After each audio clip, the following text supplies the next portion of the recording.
The scorching sun beat down mercilessly on the dusty plains of Arizona Territory as Jake rode his weary horse through the endless desert. His weathered face showed the strain of 3 days without proper rest, and his water canteen had been empty since dawn. The year was 1882, and Jake had been tracking a gang of cattle rustlers who had stolen his entire herd from his ranch near Tucson. Jake was a man of 35, tall and lean from years of hard work under the desert sun. His hands were calloused from handling rope and branding irons, and his blue eyes held the determination of someone who had built everything from nothing. The ranch he owned was small but profitable, and those stolen cattle represented his life savings and his future. The trail had led him deeper into Apache territory than he had ever ventured before.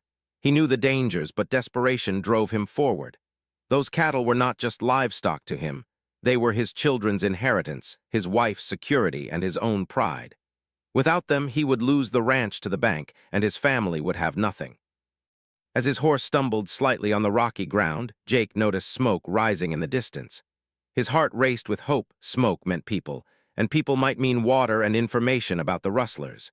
He urged his tired mount toward the source, not knowing that this decision would change his life forever.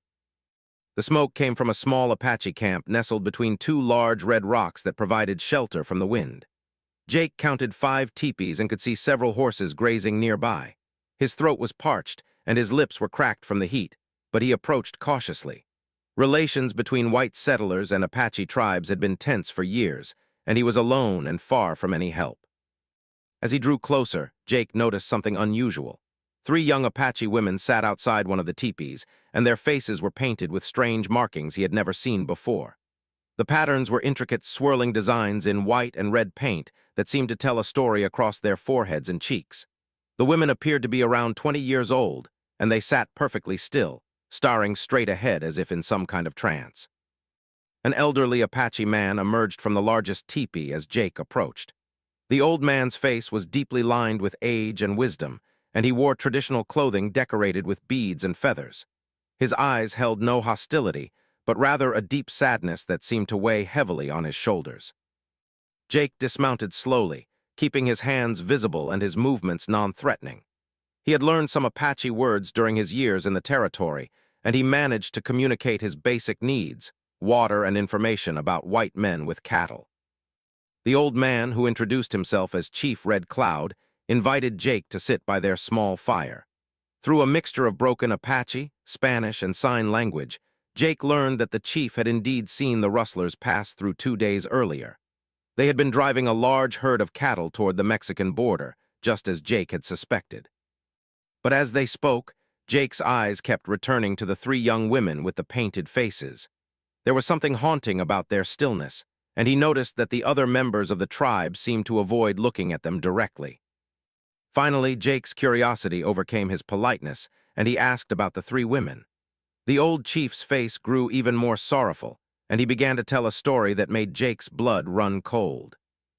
The 3 women were the chief's granddaughters, Morning Star, Running Deer, and Singing Bird. They had been born under a rare celestial event when 3 stars had aligned in the sky, and the tribal medicine man had declared them blessed by the spirits. The markings on their faces were sacred symbols that marked them as chosen ones, destined for a special purpose that had been for generations.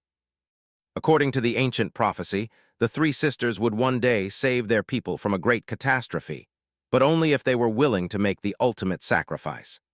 The prophecy spoke of a time when the tribe would face complete destruction, and only the blood of the 3 marked ones could appease the angry spirits and save the remaining members of the tribe. That time had come. A terrible drought had lasted for 2 years, killing their crops and driving away the game they depended on for survival. Many members of the tribe had already died from starvation, and the remaining people were too weak to hunt or travel to better lands. The medicine man had declared that the spirits were angry because the tribe had allowed white settlers to take their sacred lands, and only the sacrifice of the 3 chosen ones could restore balance. Jake felt sick as he listened to the story. The 3 beautiful young women were going to be killed in a ritual sacrifice, and they had been painted with the death markings to prepare them for their fate. The ceremony was scheduled to take place at sunset, just a few hours away.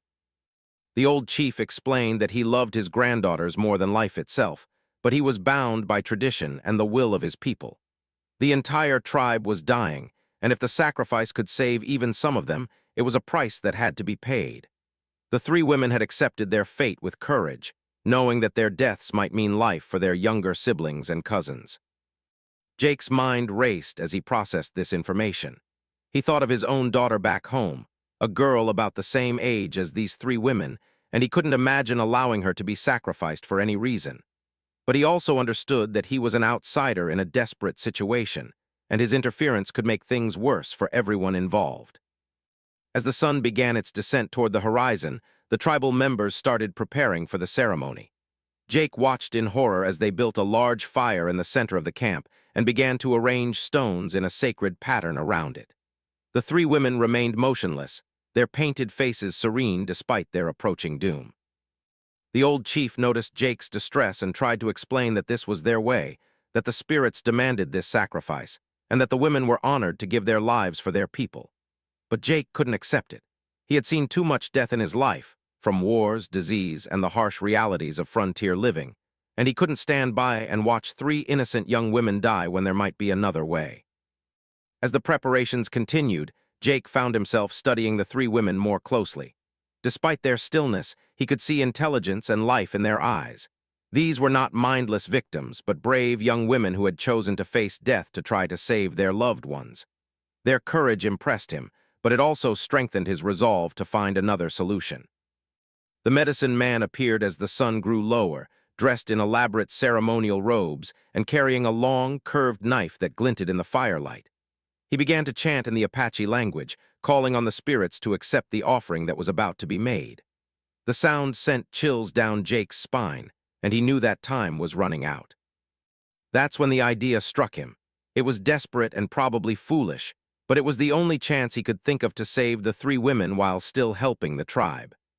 Jake had heard stories from other traders and settlers about Apache customs and laws, and he remembered something that might work. He stood up quickly and approached the chief, speaking urgently in his broken Apache. He explained that in his culture, a man could claim responsibility for women under certain circumstances, and that if he did so, they would become his responsibility rather than the tribe's. It was a long shot, but he hoped that there might be some similar custom among the Apache that could be invoked.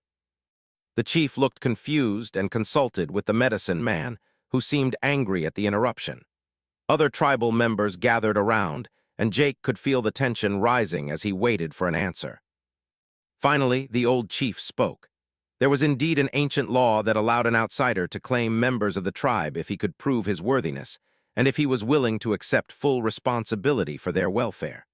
But such a claim had not been made in generations, and it would require Jake to undergo a test of courage and commitment that might cost him his own life. Jake's heart pounded as he considered his options. He could ride away and continue pursuing the cattle rustlers, leaving the three women to their fate. Or he could risk everything on a desperate gamble that might save them or might simply add his death to theirs. The medicine man stepped forward and explained the test. Jake would have to survive a night alone in the sacred cave of the spirits, a place where evil forces were said to dwell. If he emerged at dawn with his sanity intact, and if he could provide for the three women's needs for 1 full year, then they would become his responsibility and could not be harmed by the tribe. The cave was located about a mile from the camp, high up on a rocky cliff that overlooked the desert. Many warriors had attempted the test over the years, and most had either died or emerged as mindless shells of their former selves. The spirits in the cave were said to drive men mad with visions of their deepest fears and greatest shames. Jake looked at the three women, still sitting motionless by the fire. Morning Star, the eldest, briefly met his eyes, and he saw a flicker of hope there that strengthened his resolve. He thought of his own family back home and knew that he would want someone to help them if they were in similar danger. The sun was now touching the horizon, and the sacrifice ceremony was about to begin. Jake had to make his choice immediately, and there would be no turning back once he committed to this course of action. He took a deep breath, squared his shoulders, and looked directly at the chief and the medicine man. His voice was steady despite his fear as he spoke the words that would either save 3 lives or doom them all. "All right, I'll take them," Jake shouted, his voice echoing across the desert camp. The words hung in the air like a challenge to fate itself, and every member of the tribe turned to stare at the dusty cowboy who had just volunteered to face certain death. The medicine man's eyes flashed with anger and surprise. He had not expected this white stranger to interfere with their sacred ceremony, and he clearly disapproved of the interruption. But tribal law was tribal law, and even he could not deny Jake's right to make the claim if he was willing to face the consequences. Chief Red Cloud studied Jake's face carefully, searching for any sign of doubt or deception. What he saw there was determination mixed with fear, but also something else. A genuine desire to help that reminded him of his own younger days when he would have risked everything to protect the innocent. The three women remained perfectly still, but Jake noticed that their breathing had changed slightly. They were listening to every word, even though they gave no outward sign of their interest in the proceedings. He wondered what they thought of his sudden appearance and his reckless offer to save them from their fate. As the medicine man began to explain the details of the test, Jake felt his mouth go dry. The sacred cave was known as the Place of Shadows, where the spirits of ancient warriors were said to guard terrible secrets. According to legend, anyone who entered the cave would be forced to confront their deepest fears and most shameful memories, and only those with pure hearts and unshakable courage could survive until dawn. The cave had been carved into the cliff face by wind and water over countless centuries, creating a series of winding tunnels that led deep into the heart of the rock. Strange sounds were said to echo from its depths at night, and eerie lights had been seen flickering in its darkest corners. Even the bravest Apache warriors avoided the place after sunset, and many believed it was a gateway to the spirit world. Jake would be given no weapons, no food, and no water. He would enter the cave as the last light faded from the sky, and he would have to remain there until the first rays of sunlight touched the desert floor. If he emerged alive and sane, and if he could demonstrate his ability to care for the three women, then they would be released from their obligation to the tribe. But there was another condition that made Jake's heart sink. If he failed the test, if he died in the cave or emerged as a madman, then not only would the three women still be sacrificed, but his failure would be seen as proof that the spirits demanded their deaths. The ceremony would proceed immediately, and nothing could stop it. The pressure was enormous. Jake was not just risking his own life, but potentially sealing the fate of the three innocent women he was trying to save. If he had simply ridden away and minded his own business, they might have had some small chance of the spirits intervening on their behalf. Now their lives depended entirely on his success. As the tribal members began to escort him toward the cliff, Jake caught sight of the three women one more time. Morning Star, the eldest, had turned slightly to watch him go, and he saw tears glistening in her dark eyes. Running Deer, the middle sister, kept her gaze fixed on the ground, but her hands were clenched into fists in her lap. Singing Bird, the youngest, looked directly at him and mouthed a single word in English that she must have learned from traders. "Thank you." The climb to the cave was treacherous in the fading light. The rocky path was narrow and steep, with loose stones that threatened to send him tumbling down the cliff face at every step. By the time they reached the entrance to the cave, Jake was breathing hard and his clothes were soaked with sweat. The cave mouth was larger than he had expected, easily tall enough for a man to walk through without stooping. But beyond the entrance, the passage quickly disappeared into absolute darkness that seemed to swallow the last rays of sunlight like a hungry beast. A cool, damp breeze flowed out of the cave, carrying with it an odd smell that reminded Jake of old bones and forgotten graves. The medicine man performed a brief ceremony at the cave entrance, chanting in the Apache language and burning sweet-smelling herbs that created clouds of aromatic smoke. Jake didn't understand the words, but he could feel the power and solemnity of the ritual. This was not just a test of courage, but a sacred rite that connected him to generations of warriors who had faced similar challenges. As the last light faded from the sky, Jake took a deep breath and stepped into the cave. The darkness closed around him like a heavy blanket, and he heard the sound of footsteps retreating down the cliff path as the tribal members left him to face his fate alone. The first few hours were almost peaceful. Jake found a relatively smooth section of the cave floor and sat down to wait, listening to the gentle sounds of water dripping somewhere in the distance and the occasional rustle of small creatures moving through the darkness. He tried to stay alert and focused, knowing that the real test would come later when exhaustion and fear began to take their toll. But as midnight approached, things began to change. The temperature in the cave seemed to drop suddenly, and Jake found himself shivering despite the warm desert air outside. Strange sounds began to echo through the tunnels, whispers in languages he didn't recognize, the distant sound of drums, and something that might have been laughter or crying. Then the visions started. Jake saw his childhood home in Texas, where he had grown up as the son of a poor farmer. He relived the day his father died from a fever, leaving him and his mother to struggle alone on their small plot of land.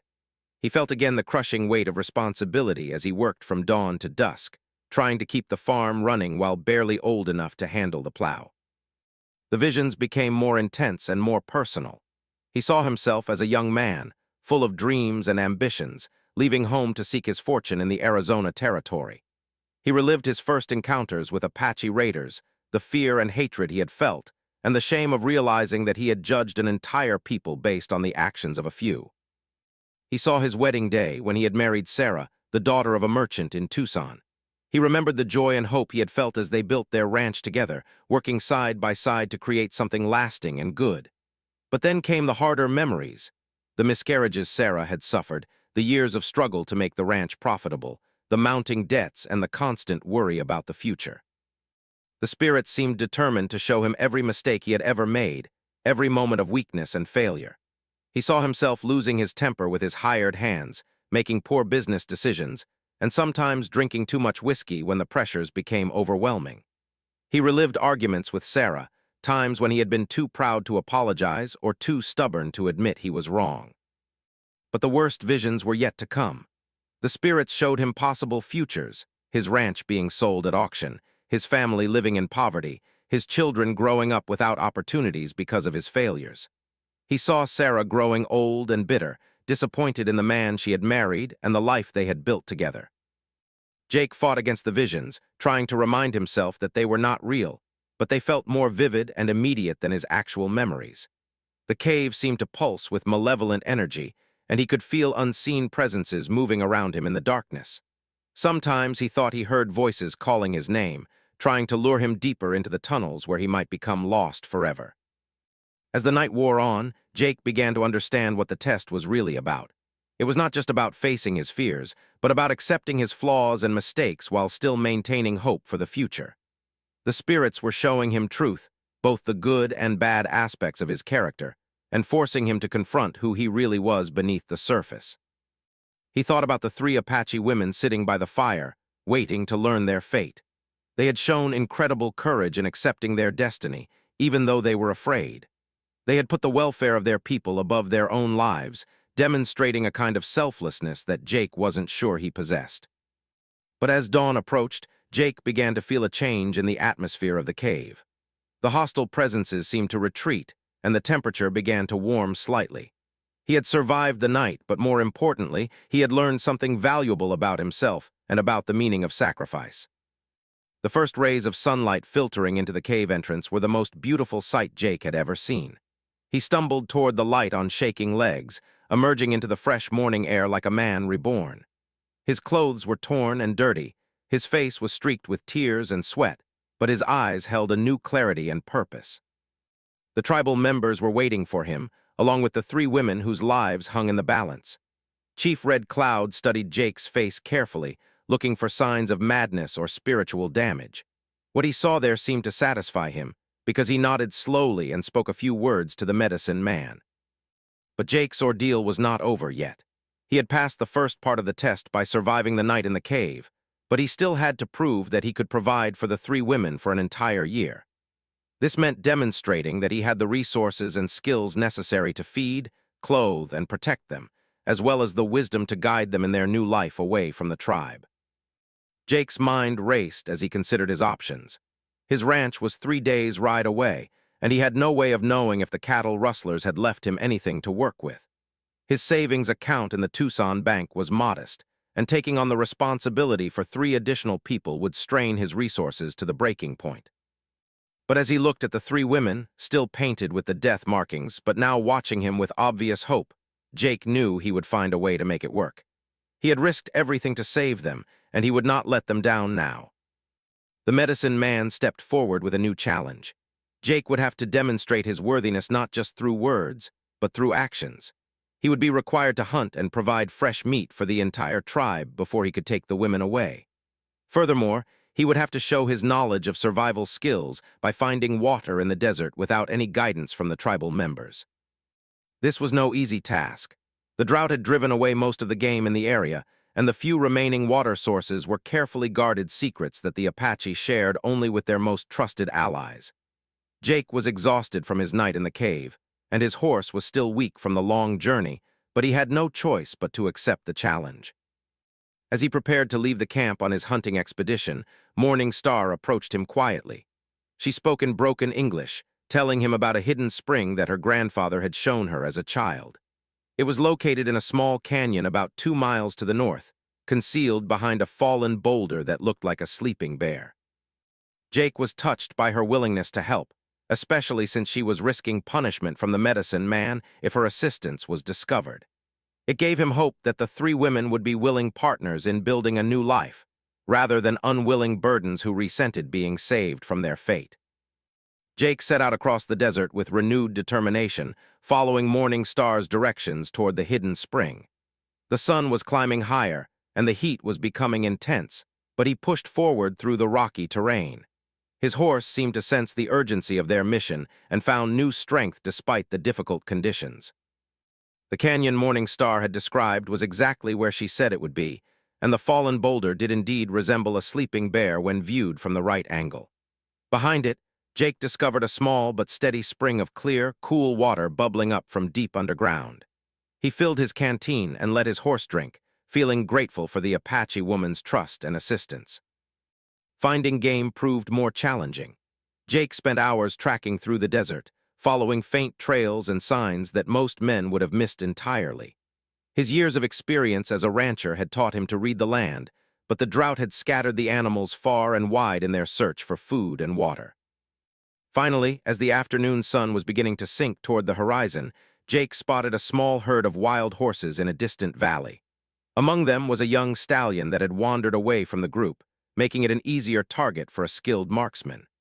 Jake was an excellent shot with his rifle, and he managed to bring down the animal with a single, clean bullet. The meat from the horse would feed the tribe for several days, and Jake felt a surge of pride as he prepared to transport his prize back to the camp. But as he worked to field dress the animal, he heard the sound of approaching horses and looked up to see a group of armed men riding toward him across the desert. His heart sank as he recognized them. They were the cattle rustlers he had been tracking for days. There were 5 of them, rough-looking men with hard faces and suspicious eyes.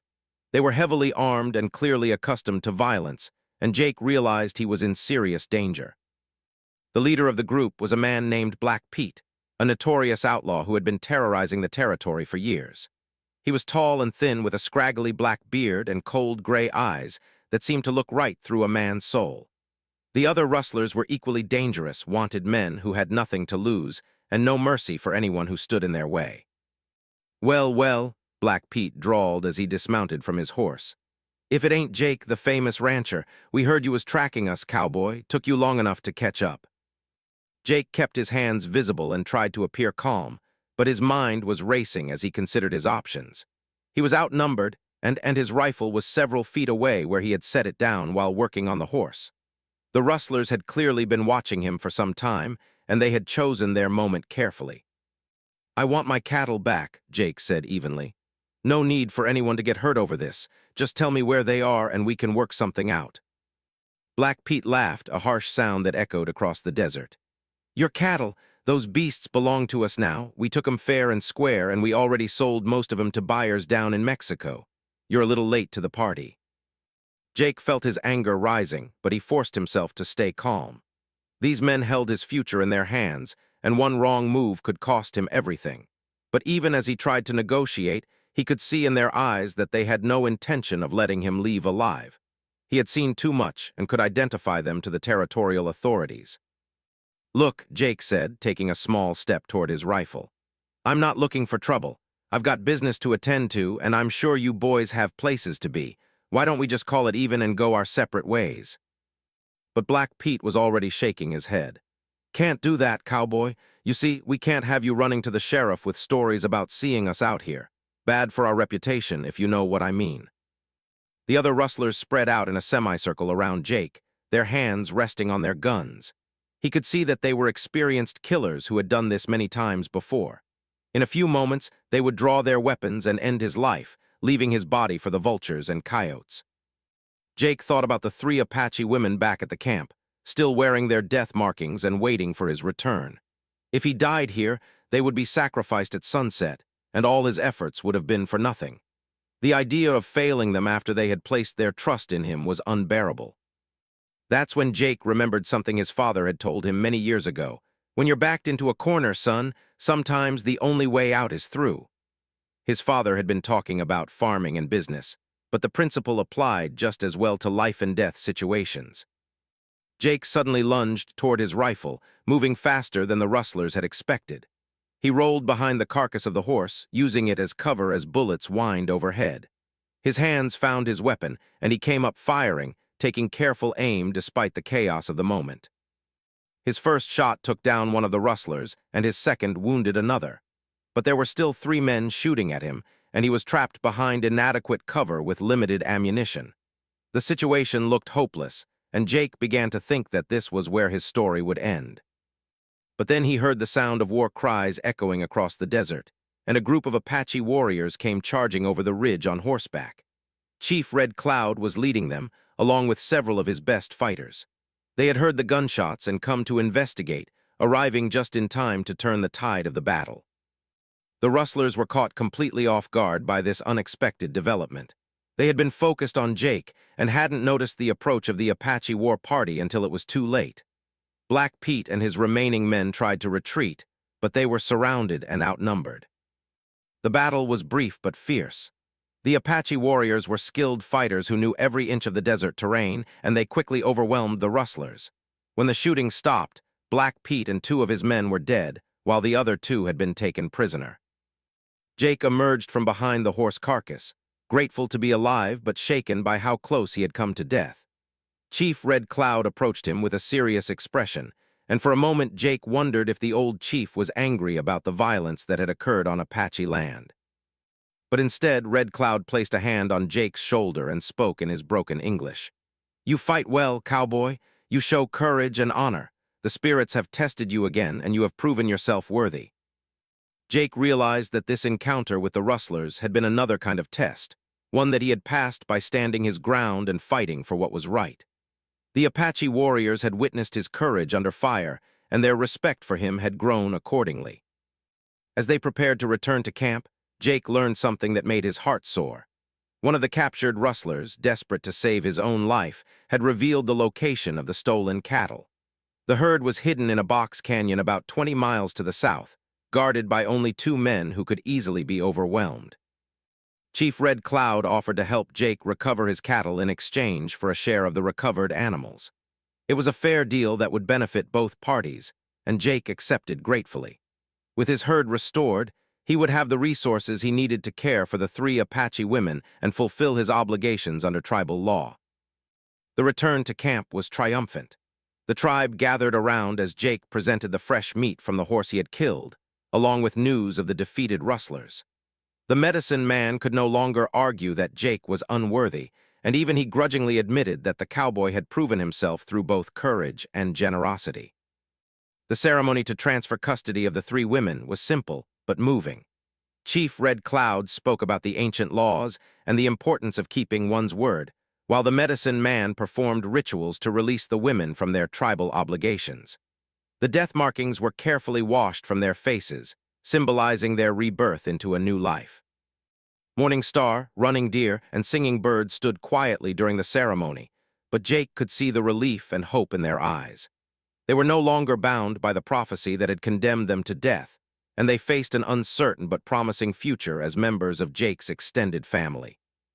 The journey back to Jake's ranch took 4 days, with the Apache warriors helping to drive the recovered cattle herd. The 3 women rode together on horses provided by the tribe, and Jake was impressed by their skill as riders and their willingness to help with the work of managing the animals. During the long days of travel, Jake began to learn more about his new companions. Morning Star was intelligent and practical, with a natural ability to organize and plan. Running Deer was quieter but observant, with skills in tracking and hunting that rivaled those of any man. Singing Bird was the most talkative of the 3, and she had a gift for languages that allowed her to communicate effectively in English, Spanish, and Apache. As they approached the ranch, Jake felt a mixture of excitement and anxiety. He had sent a rider ahead to inform his wife Sarah about what had happened, but he wasn't sure how she would react to the news that he was bringing home 3 Apache women to live with their family. Sarah was a good woman with a kind heart, but this was asking a lot of her. The ranch looked smaller than Jake remembered, and he worried about whether there would be enough room for everyone. But as they rode up to the main house, Sarah came out to greet them with a warm smile. She had prepared extra bedrooms and had been cooking for days to ensure there would be plenty of food for their new guests. The meeting between Sarah and the 3 Apache women was awkward at first, with language barriers and cultural differences creating some confusion.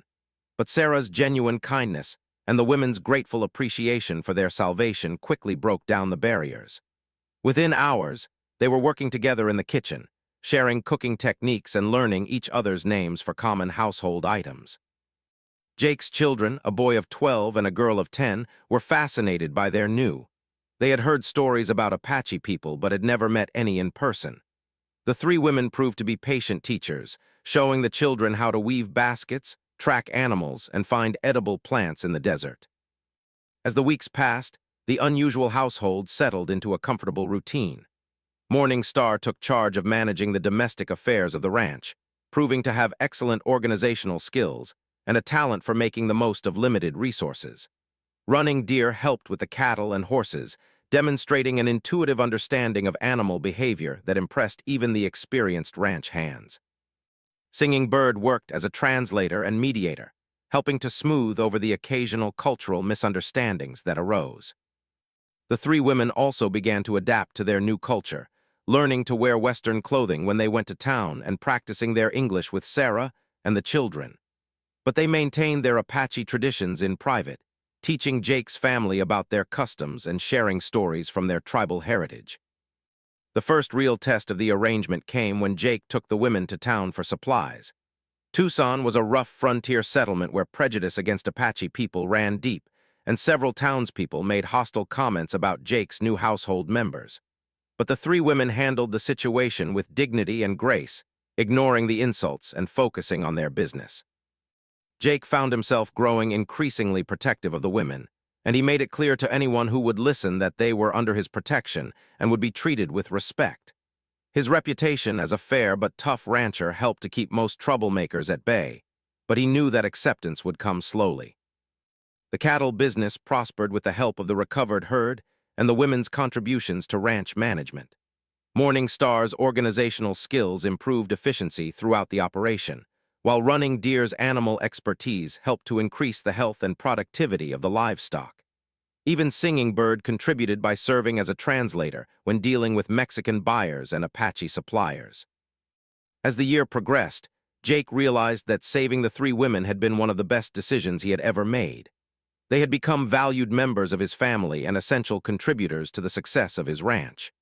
More importantly, they had taught him and his family about courage, sacrifice, and the importance of helping others regardless of their background or circumstances. The annual anniversary of their rescue was marked by a special ceremony attended by Chief Red Cloud and several other members of the Apache tribe. It was a celebration of survival, friendship, and the bonds that can form between people of different cultures when they work together toward common goals. Jake looked out over his thriving ranch, surrounded by his expanded family, and felt a deep sense of satisfaction. He had risked everything to save 3 innocent lives, and in doing so, he had gained something far more valuable than the cattle he had originally set out to recover. He had found proof that courage and compassion could triumph over hatred and fear, and that sometimes the most desperate choices could lead to the greatest rewards. The 3 Apache women had found new lives and new purposes, far from the shadow of ancient prophecies and tribal obligations. They had proven that people could change their destinies through courage and determination, and that the bonds of chosen family could be as strong as those of blood. Their story became a legend in the territory, inspiring others to look beyond cultural differences and find common ground in their shared humanity.